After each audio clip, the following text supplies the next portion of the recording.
y que se les grabe a todos ustedes. Hasta el Papa Francisco es el cómplice de los abusadores. El sacerdote Aram Cotas hace fuertes declaraciones. Escuchemos. Vean ustedes nomás en Chile, en Osorno, la diócesis de Osorno en Chile. El Papa Francisco, uno de sus mejores amigos, el obispo Juan Barros, Madrid, en la diócesis de Osorno en Chile, el Papa lo nombró obispo, siendo que él era cómplice de uno de los abusadores más grandes en la historia de la Iglesia de Chile. Y el Papa, abiertamente, googlean ustedes, el Papa Francisco llamó tontos, dijo, a todos los que se quejaron, que él nombró a ese obispo cubredor. Por eso les llamo yo a todos ustedes, tengan mucho cuidado con sus hijos, por favor. Siempre tienen que estar con sus hijos en la Iglesia Católica o en otras iglesias, porque solamente esos depravados sexuales, pederastas, pedófilos, abusadores están esperando abusar y aprovecharse de su posición y del poder para aprovecharse de sus hijos. Nunca deberías de soltar tú a tus hijos a ningún padre, ningún sacerdote o ningún pastor, y nunca dejarlos en ningún grupo en la iglesia, porque el gobierno en ningún país tiene el control de lo que pasa en las iglesias. El gobierno tiene el control de lo que pasa en los restaurantes, que no haya cucarachas, que no haya ratas, que haya refrigeración, pero ¿quién revisa a las iglesias? Nadie. Les pido de todo corazón, por favor, cuiden a sus hijos y hablen de estas cosas abiertamente, que nadie tiene derecho de tocarlos. Cuiden a sus hijos, por favor, y cuídenlos de las iglesias, porque en la iglesia no hay ningún control, y más aquí en Estados Unidos o en México, no hay control. Nadie vigila lo que está pasando.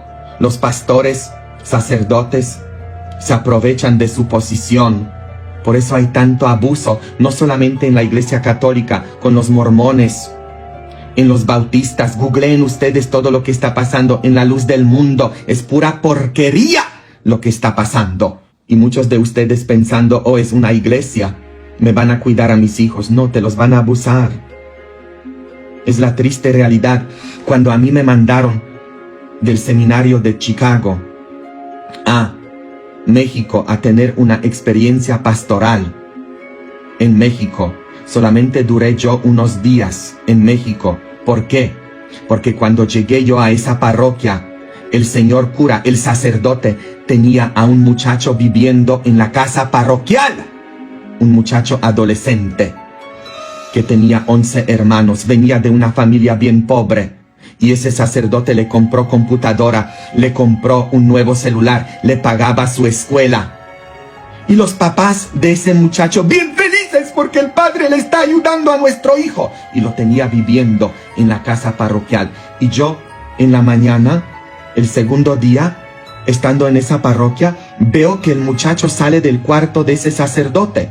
Y cuando yo lo confronté a ese sacerdote, a ese padre, él me dice, lo que pasa es que tú estás confundido. En México es algo muy normal que la gente compartan cuartos de esa manera. En esta casa no tenemos muchos cuartos. Yo tengo que compartir cuarto con él. Y cuando hablé yo al seminario en Chicago, al sacerdote que estaba encargado de mandar a los seminaristas a esas experiencias pastorales. De hecho, ese sacerdote ahorita es obispo católico apostólico romano en Estados Unidos, cómplice obviamente, porque era su amigo, ese sacerdote allá en México. Y él me dijo a mí, tratando de lavarme el coco, tú estás confundido culturalmente, en México eso es algo normal, es una confusión cultural. Tenía yo dos opciones, o quedarme allá, viendo a ese niño siendo abusado, o largarme. Me largué. Y las personas dicen, Padre Aram, ¿por qué no denunciaste? Yo era un extranjero en México. Yo no conocía nada, yo no conocía a nadie. Con trabajo me largué de esa iglesia a San Luis Potosí con mi amiga Martita. Con trabajo salí yo vivo de ahí. Me vine a Estados Unidos inmediatamente después de eso y lo denuncié en el seminario. ¿Ustedes creen que yo podía ir a la policía en México?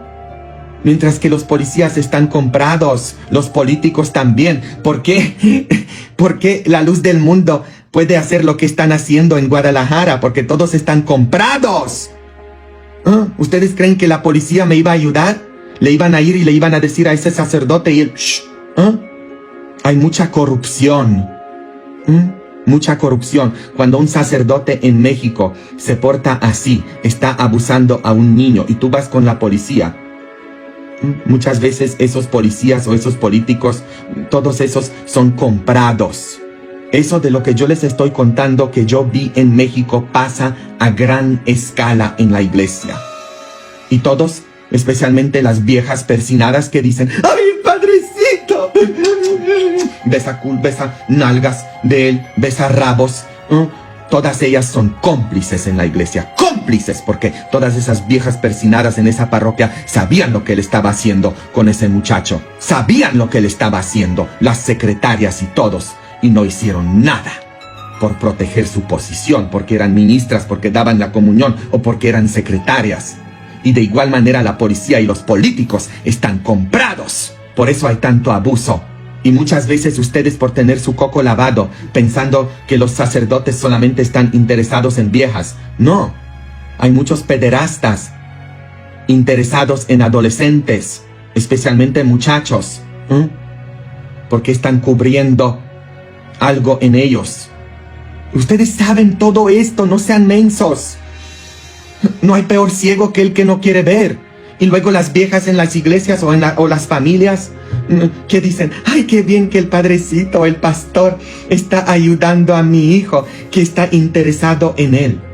Y así abusan a los niños. Wow, qué terrible y lamentable la situación en la que se encuentran algunas iglesias, ¿verdad? Llenos de mentira, llenos de injusticia, llenos de maldad. De igual forma los gobiernos, ¿verdad? Llenos de corrupción. Pero tenemos un Dios fiel, verdadero y justo, que ha de juzgar a todos, a los vivos y a los muertos, y dará a cada uno según sean sus obras, sean buenos o sean malos. A veces estos actos malos que se presencian en las iglesias dan un mal testimonio para las personas que están en el mundo, para las personas que necesitan de Cristo y creen que son así todas las iglesias, cuando no es así.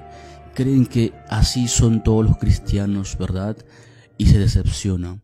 Entonces nuestra mirada tiene que ser en Cristo, en el autor y consumador de la fe, y no en los hombres, porque los hombres son imperfectos, los hombres fallan, los hombres son hipócritas y malvados, ¿verdad? Aparentan ser lo que no son.